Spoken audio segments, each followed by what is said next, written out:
What's up, y'all? Welcome back to the channel in the 2021 Chevrolet Silverado. So if you're new to the channel, welcome. If you're returning, thanks for coming back. If you like the content here, quick like and subscribe really helps me out, and I appreciate everyone that does that. But if you are new, this is a 2021 Chevy Silverado Custom Trail Boss, Custom Trail Boss 5.3 V8 with a 6-speed. And once again, if you're still new, modifications onto this truck. There's a K&N cold air intake. There's a 4-inch lift kit. It's a 2-inch ready lift on top of the factory 2-inch. So you can see there, ready lift upper control arms, just net 4-inch lift. We're running almost 35-inch tires, 285/65 R20s on 20-inch by 10 fuel clash wheels with a negative 18mm offset. We have 5% tint all around, and out here in the rear we have a muffler delete, and that is pretty much it. Got the bike in the back, just finished riding. So if you follow the channel for a while, I've reviewed pretty much everything on this truck, from the tires to the wheels. Well, not reviewed, but gone over, you know, the lift kit, all that jazz.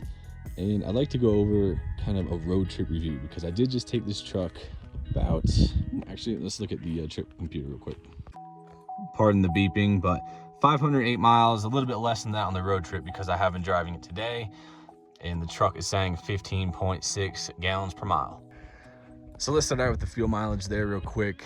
I did 140 miles on the trip down. That's all I did, just because I forgot to log the other things, to be truthful, on the way. So it was actually exactly 140 miles that the truck thought it was, and it used 8.550 gallons.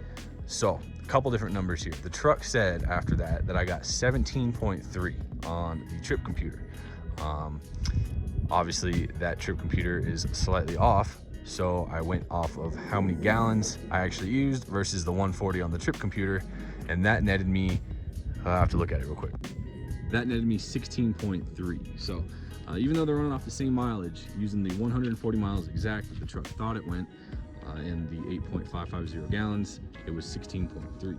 However, my odometer is off, as we know, because of the bigger tires. So I did the GPS, and the GPS said it was 151 miles.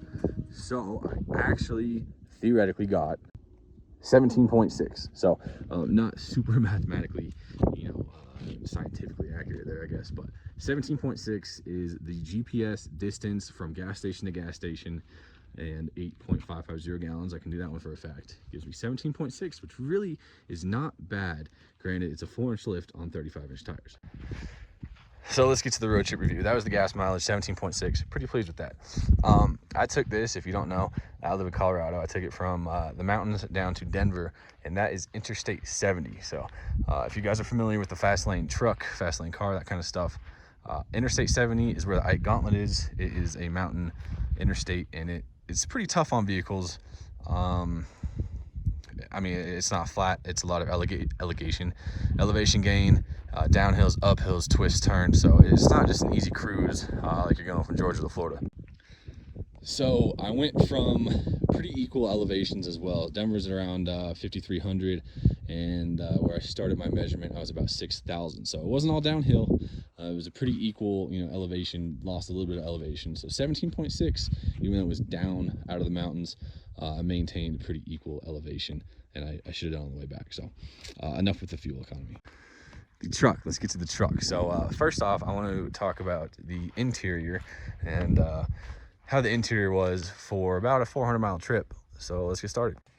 It is piping hot out, but my biggest complaint on the road trip is actually the seat. I've raved about the seat being comfortable.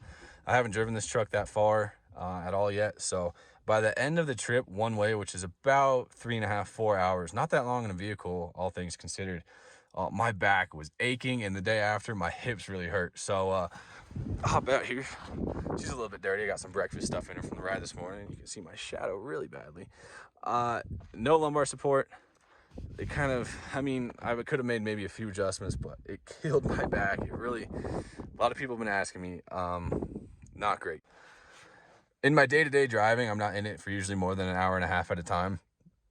So being in it for that long, yeah, not super comfortable. Back and hips.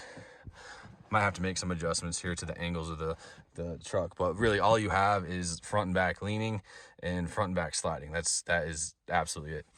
Next thing, speakers. I've complained about the speakers before. They were fine on the trip. Could have been better, could have been worse. Adequate. I can live with it for the time being. It's so hot to be sitting in there. This one is self-inflicted exhaust drone. After like 2 hours of listening to this exhaust just go, it does get a little bit much, but that's 100% self. God, I cannot talk today. 100% self-inflicted because I took the muffler off.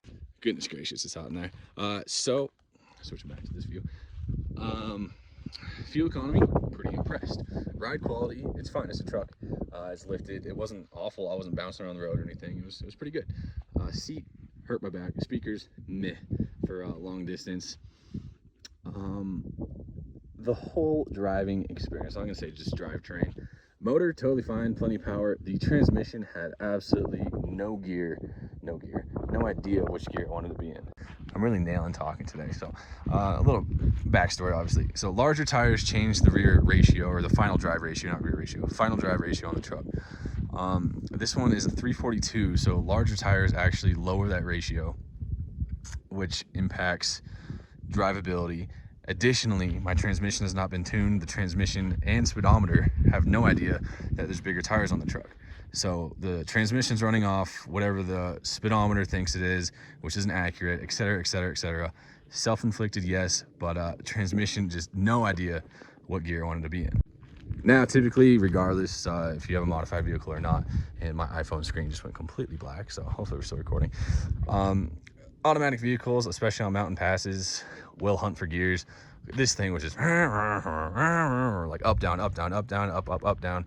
So I did end up just locking it in like 4th and 5th gear for a majority of the drive, which I'm still shocked that I got 17.6 miles per gallon. But after just, you know, putting it in manual shift, it was totally fine. If it's locked into gear, it won't go past it. So if I was going up a hill down to 4th, 5th, no big deal. And if you've been following the channel, you know I've had a couple transmission temperature issues even to get here. This is not a far drive. I literally came from down there, like it's 5 minutes up this dirt road. The transmission got to 230.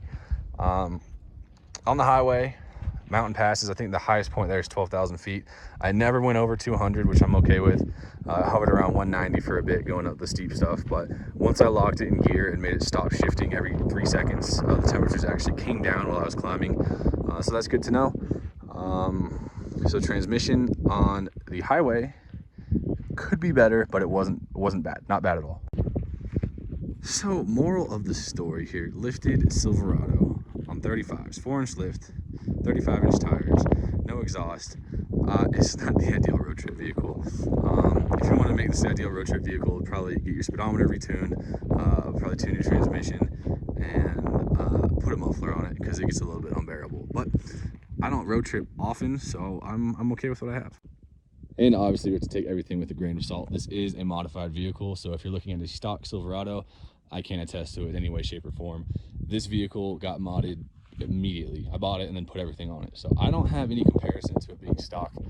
But as a modified truck, personally, I don't care about any of these things except the transmission and my back hurting. But I have to deal with it. It's my truck. I made these decisions, and that's that. Maybe this can help you if you're choosing a truck like this and are going to road trip it, what mods to do and extra mods to make, I guess. So that's that 300-mile quote-unquote road trip, just mountains down to Denver and back. Yeah, no, I mean, really, all in all, no complaints except for the seat and the transmission. So as I'm stretching my back out here, it's sore from riding. Anyway, that's just a little recap review of a road trip in this here 2021 Chevrolet Silverado Custom Trail Boss.